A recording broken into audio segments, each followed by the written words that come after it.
Some truths don't fit into headlines because power is rarely about just policy. It's about memory, identity, and the stories we tell ourselves, especially at home. In the end, no country separates its foreign policy from its domestic politics. And here's what I've learned. If you want to understand why the United States makes the choices it does in the Middle East, don't just look at maps or alliances. Listen to what's said at campaign rallies, in Congress, at church, in living rooms. And if you want to understand power, you have to listen to those who shape it, even when it's uncomfortable, especially then. I'm Joe Khawli, and in this episode of The Diplomat, I sit down with Aaron David Miller, a former US peace negotiator, policy advisor, and one of the clearest voices on what Washington says and what it tries not to say. Miller spent decades inside the room trying to broker peace between Israelis and Palestinians. He's advised Republicans and Democrats, spending decades behind the scenes of US diplomacy, from Camp David to Gaza, from Clinton to Bush to Obama. And now he says what others won't. In this conversation, Miller and I talk about what has changed in the evangelical and pro-Israel alliance and what hasn't, the political cost of staying silent on Gaza, and why even now, no president wants to be seen as the one who lost Israel. This is The Diplomat, where we decode what power says and what it tries not to say. And this is a conversation you won't hear anywhere else. Mr. Miller, thank you for being with us. Let's start with our first theme, Trump, Netanyahu, and the evangelicals. Who actually is in the driver's seat? Trump 2.0, Netanyahu is still in power, but the relationship isn't what it seems to be. Evangelicals still support Israel deeply, but the cracks are showing, especially among younger voices and MAGA figures who are watching the humanitarian crisis in Gaza, from Marjorie Taylor Greene to Tucker Carlson to Candace Owens. They are speaking up now differently. And you have said before that the United States-Israel policy is often shaped more by domestic politics than strategy. What are we really looking at right now with Trump and Netanyahu partnership, power play, or political convenience? I mean, it's a good question. We're only 6 months into the Trump administration, and Trump administration is dealing with the longest governing prime minister in the history of the state of Israel, the most politically ruthless and skilled politician, and a man who stands a fair chance, if elections in Israel come about in early 2026, of being reelected. Donald Trump, on the other hand, is a situationalist. I don't think he has strategic instincts, but I don't think he thinks in terms of strategic implementation. He's very much moved by the moment. Domestic politics, his financial interests, his vanities, his ego, his likes and dislikes continue to drive much of what you've seen over the past 6 months. I think that Donald Trump and Netanyahu have an instrumental sort of relationship based on shared interests at times. There's also tension, and there's been tension. I served in every administration since Jimmy Carter to Bush 43. No American president, without exception, Republican or Democrat, has done things to sideline and marginalize Israel to the degree that Trump has. How is he marginalizing Israel? He urged his hostage negotiator, or sanctioned his hostage negotiator, Adam Boehler, in March to open a dialogue with Hamas, an organization which is declared a foreign terrorist organization by American law and statute. The Israelis learned about this after the fact. He cut a deal with the Houthis, which essentially said, as long as you leave American naval ships alone, we don't like the fact that you're attacking Israel, but we're not going to make that conditional on this arrangement. He eliminated sanctions on the government of Ahmed Shara over the objections of Netanyahu. He opened negotiations with Iran, literally announcing them in the presence of the Israeli prime minister in April, something Netanyahu urged him not to do. And he freed Edan Alexander on the cusp of his trip to Saudi Arabia through an American-Palestinian cutout, Bashar Abahba, who was dealing directly with Hamas's external leadership in Doha, a fact that the Israelis learned about after the fact. No American president I ever worked for ever undermined the so-called no daylight policy that has bound Israel and the US. But there is tension. And in my judgment, Netanyahu has not crossed the 3 red lines that would in fact compel an American president, in this case Trump, to apply pressure. Number one, he still doesn't believe, even though he may think it privately, that Netanyahu is playing him. That's one. Number two, he doesn't believe that Netanyahu has made him look weak. In fact, you could argue, based on Israel's 12 days of strikes against Iran, that he opened the door, Netanyahu opened the door for Trump to be strong. Trump did what no American president ever did. He struck Iran directly without triggering a regional war. There was zero cost or consequence for Donald Trump, maybe among some of his MAGA base, because he said he wouldn't get the US into wars. And finally, Donald Trump would pressure Netanyahu if he came to believe that Netanyahu stood between Donald Trump and something he really, really wanted. Which is? But right now, well, I can think of a couple of things: an Israeli-Saudi normalization agreement and a Nobel Peace Prize. But we're far away from that. So Donald Trump has the potential to be tough with Israel. Right now, I think there is very close coordination. Tomorrow, Monday, or maybe even sooner, the administration is going to announce a new assistance plan for Gaza. Donald Trump has asked the Israelis to fund it, $30 million. And number two, I don't think that Trump has yet concluded that he has to force Netanyahu, pressure him to end the war in Gaza. So I think it's a very instrumental relationship. Neither man trusts one another.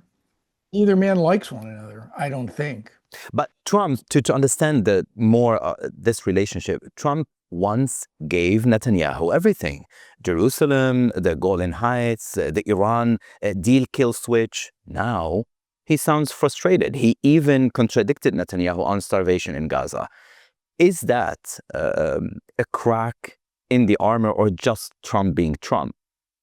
I mean, again, American presidents, based on my experience, don't like to fight with Israeli prime ministers. In fact, no American president that I worked for willfully picked a fight with Israel.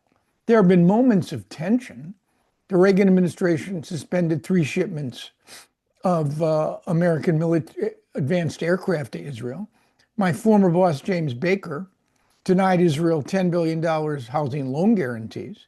But the last president, the only president in the history of this relationship to truly threaten Israel with consequences was Dwight Eisenhower, who threatened to sanction Israel, Ben-Gurion, if he did not withdraw Israeli forces from Sinai during the British-French-Israeli campaign to seize the canal and depose Nasser. No American president since. None. Why is that? Why US presidents cannot criticize what their ally, Israel, does? You said in 2022, in a podcast for Carnegie, America is trapped in the Middle East. It cannot transform and cannot leave. Is that one of the reasons why this is happening? I think, look, the underlying reasons that constrain American presidents from pressuring Israel. Number one, it's bad politics. And no American president, with possible exception of Jimmy Carter, risked profoundly angering pro-Israeli supporters in the United States. Now the evangelical Christians play a considerable role. They did in pressing Trump on Jerusalem, not just recognizing Jerusalem as the capital, moving the embassy. You have, for the first time in the history of the U.S.-Israeli relationship, an evangelical Christian, Mike Huckabee, who is the U.S. ambassador to Israel. So there's a political cost for fighting with Israel. Second, many presidents have an emotional bond with Israel that is quite rare in the way presidents relate to other foreign countries. Bill Clinton, I saw this personally when Rabin was murdered. Bill Clinton wrote in his memoir, and I watched the president grieve Rabin's murder. Bill Clinton wrote in his memoir, I loved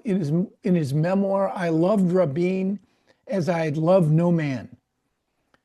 That's an extraordinary statement. Ronald Reagan had this deep and abiding commitment to Israel. One of the reasons Joe Biden failed to exercise any pressure on Israel in the wake of October 7th, 2023, was Biden's emotional commitment. So that's the second reason. And the third reason is most American presidents look at cooperating with Israel as a way to achieve some success.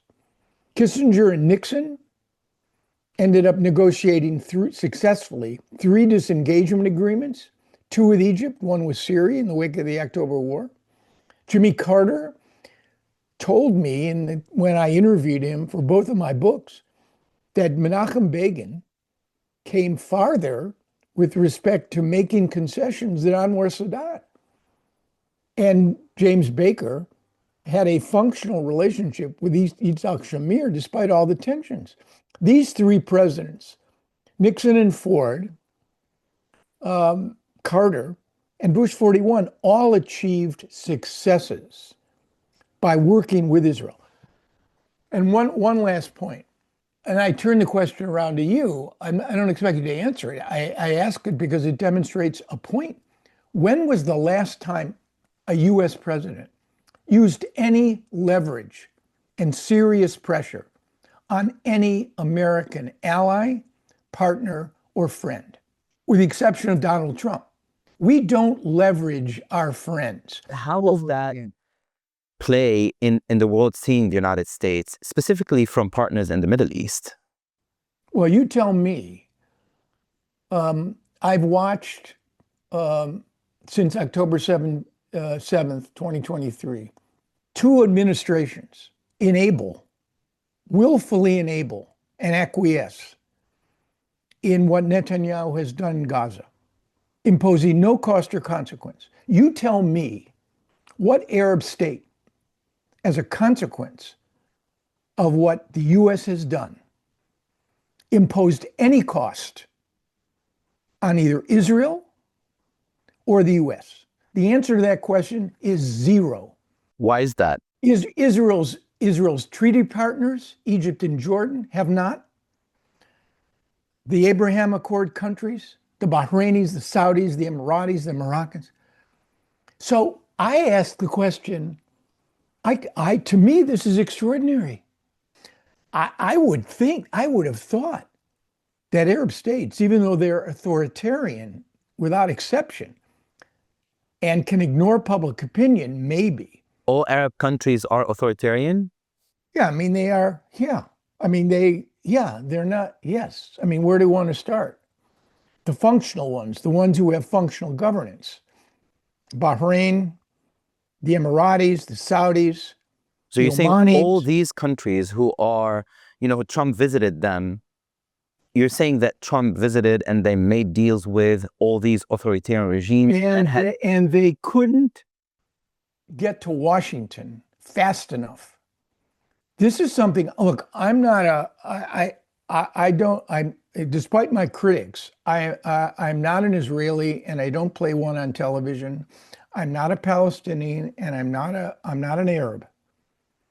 And yet I do not understand why there have been no costs or consequences, none, imposed by any Arab state In fact, we tried to get Hafiz Assad to sanction direct contacts with Israel.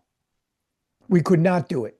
And yet now you see the government of Ahmad Shara, under US mediation, meeting directly with Israelis after they have repeatedly struck and violated Syrian sovereignty and interceded to protect and to extend their influence over the Jewish community in Syria. It is head exploding. Why? I know the answer. The answer is that Arab governments have interests. Money interest, national interest, money interest, geopolitical interest, what kind of interest? Everything. MBS, who alone among Saudi leaders is pursuing what I call a 360-degree foreign policy. He's got relations with just about everybody, including the Chinese and the Russians, close relations. But MBS wants something from the United States. He wants many things. I don't see him antagonizing Donald Trump over the Palestinian issue. I don't see MBS or MBZ. So, and then people ask me, US influence in the Middle East is waning. Don't you understand the moral hazard of what you are doing? You're supporting the Israelis in Gaza. People are accusing Israelis of genocide. Don't you understand that you have no influence in this region? That people won't deal with you anymore? I'm at a loss. You tell me how it is possible for Arab states, on one hand, to genuinely care about the Palestinian issue, and their publics care more. And yet they won't do anything. So probably the issue is the divide between the regimes of these Arab countries, the governments, and the people? Yeah, sure, that's an explanation, but it doesn't stop. I want to go back to the evangelical points, because this is a very important point. The evangelical support has long been the firewall for US policy, as you said, on Israel, part of it, as you mentioned earlier. But today, younger evangelicals, MAGA realists, on podcasts like Marjorie Taylor Greene, like Tucker Carlson, and many others, they're wavering. And you've written that this base is fracturing. Are we looking at a generational drift or a political realignment? Well, I think, look, all the polls, forget the evangelicals, the Pew polls show two things. Number one, there's been a significant loss of support in terms of Israel's favorability ratings. It's well over 50%. And if you look at the numbers of Democrats and Republicans that support Israel, the numbers are mirror images of one another. Most Republicans, the Republican Party by and large, even with the MAGA outliers, is the Israel can do no wrong party. And the Democratic Party is deeply divided. You saw the Senate vote on military assistance to Israel. Was it 70-something to 27? You've got 27 Democratic senators trying to pass legislation that will withhold U.S. military assistance, or at least this specific delivery of 1,000-pound bombs and other equipment, if the Israelis don't do more to deal with the humanitarian situation in Gaza. So there's no doubt, yes, it's generational. There's no question about that. The strong base of domestic support that Israel has in this country shows serious signs of fracture. Now, does that mean that we are on a straight line in which the diminution of public support would change U.S. policy toward Israel? I'm not prepared to say that yet, because I don't see the change in policy. You've been in rooms during some of the ugliest chapters in the United States-Israel diplomacy.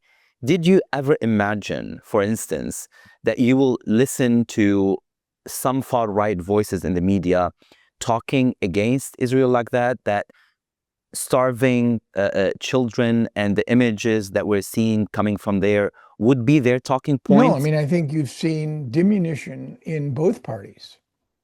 Much greater tendency and frequency to criticize the Israelis. There's no question about that. The issue is this a headline or is this a trend line? What's the Are we difference? going, well, one is the moment and the other is the future.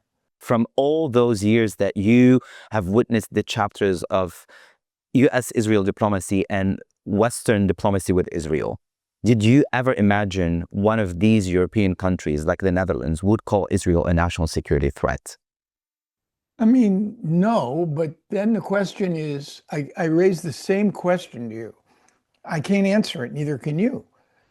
Is this a moment we're looking at, or is this the shape of the future? To help us and our listeners and viewers to understand if this is a momentarily thing or a change in the future or the statu quo. Slovenia and Sweden banning arms exports, the UK, France, Canada announcing or moving forward toward Palestinian statehood. Is this just a wave of protest to appeal maybe to what we're witnessing on social media, or these governments appealing to their base, their citizens, or the beginning of a real international pivot? I don't, when we talk about the international community, I must tell you, I've watched since October 7. The response of the international community, we're approaching 2 years now in October, has been divided, self-interested, distracted, and largely feckless. They have failed to impose any single costs or consequences that would fundamentally alter US policy or Israel's policy. The Middle East is littered with the remains of great powers who wrongly believe they can impose their will, their dreams, their schemes, their ambitions on smaller powers. This is not a land of opportunity for the United States. We have interests there. We have adversaries and we have allies. And if you ask me what are the three core US interests, the three vital interests that the US has in this region, they all relate to American security and to American prosperity. We need to pursue a very determined counterterrorism policy to prevent attacks on the homeland and against our interests in the region. That's number one. Number two, we don't need Middle East oil and hydrocarbons, but the rest of the world does. So it's critically important that the free flow of that oil, and by the way, it is one of the ironies that CENTCOM produces security arrangements in the Gulf that facilitate the flow of Middle East oil to American adversaries, particularly China. And number three, the third critical interest, is that we need to prevent the emergence of a regional hegemon with a nuclear weapon. You mean Iran? Everything else could be very important, but I divide American interests into the must-haves, which are the three I just laid out, and the it would be nice to haves, which is all the rest. I devoted most of my life to Arab-Israeli, Israeli-Palestinian peacemaking. I wish we could accomplish something there. You mentioned Iran. I wish that you didn't have 5 Arab states, Lebanon, Libya, Yemen, Iraq, and Syria, in various phases of dysfunction and failure. You mentioned Iran. When Iran tests boundaries, as they are doing now with proxies, media warfare, even aid diplomacy, are we seeing calculated escalation or calibrated chaos? With respect to how Iran is, maybe waiting and seeing. And I think that some of the Iranian experts I know throw up their hands and they say, I've been following Iran for decades. I really don't know anymore. I think Iran has any number of possible choices. One is obviously more important than any of the others, which is regime preservation and survival. I don't know whether the 12 days of Israeli strikes and the hours of American strikes has further cemented Iran's conviction that they need a nuclear weapon, or whether it's given them pause, not to break out to try to achieve one, but to pursue a longer game strategy, rebuilding their proxies, maintaining ties with key Arab states, making sure the Chinese and Russia relations are functional, and then rebuilding gradually and slowly its enrichment program. Or the third option, and I don't think this is a realistic one, Iran has concluded that they need a not transformational agreement with the US, but a transactional agreement, which would cause the US to ease up on sanctions, and that they would be prepared at some point to return to the negotiating table to produce something more or less along the lines of the Joint Comprehensive Plan of Action. I don't know where the Iranians are now. Let's link those two ideas, Iran, the Gulf states, and China and Russia, since you mentioned them. The Gulf states are hedging, buying from China, selling to Russia, keeping doors open to Iran. What does that say about US influence? Or it's just evolving into something less central? Or is just as Trump mentioned in his campaign, he does not want to keep being involved in the Middle East like that. Does that mean it's just fatigue dressed up as foreign policy at this point? No, I think Saudi Arabia, as I mentioned, is pursuing a 360-degree foreign policy. The late Saud al-Faisal told my former colleague, David Ottaway, who was once at the Washington Post, he was at the Wilson Center with me for a long time. Saud al-Faisal said, we want a Muslim marriage with the US. We don't want a Catholic divorce. We want to be able to pursue a very close relationship with you, but we have other relationships as well. And MBS, I think, has taken that to another level. I think he's hedging. Yeah. I think his preference would be to get things from the US. He'd want support for his own nuclear program. He wants a defense treaty. That's what the Biden administration was working on, something that will require Senate ratification, that would commit the US to the defense of Saudi Arabia. Huh. And I think other Gulf states as well. Bahraini less, they're more dependent on the Saudis and their, Manama hosts CENTCOM. We have two important bases in Qatar and in the UAE, Al Dhafra and Al Udeid. So no, the Gulf states, I think, would prefer the U.S. as a security partner. Mm. But they'd want to see what other dimensions on the financial economic side are available, particularly with oil as a key factor in the Saudi-Russia relationship. They want to keep their ties with the Chinese and the Russians as well. You've been, as I said, you've been in the thick of this, from Clinton to Bush to Obama, and you've seen pivot points that history did not recognize at the time. What do you think is the word that the United States keep using, but it is backlashing, and probably it should be retired? I've never believed, even though I'm a proponent of protecting American national interests, I never believed in an America First problem, because I think it leads in part to an America Alone problem. Mm. And I worry that we don't understand nor are willing to take seriously the needs, requirements, and interests of many of our partners in the region.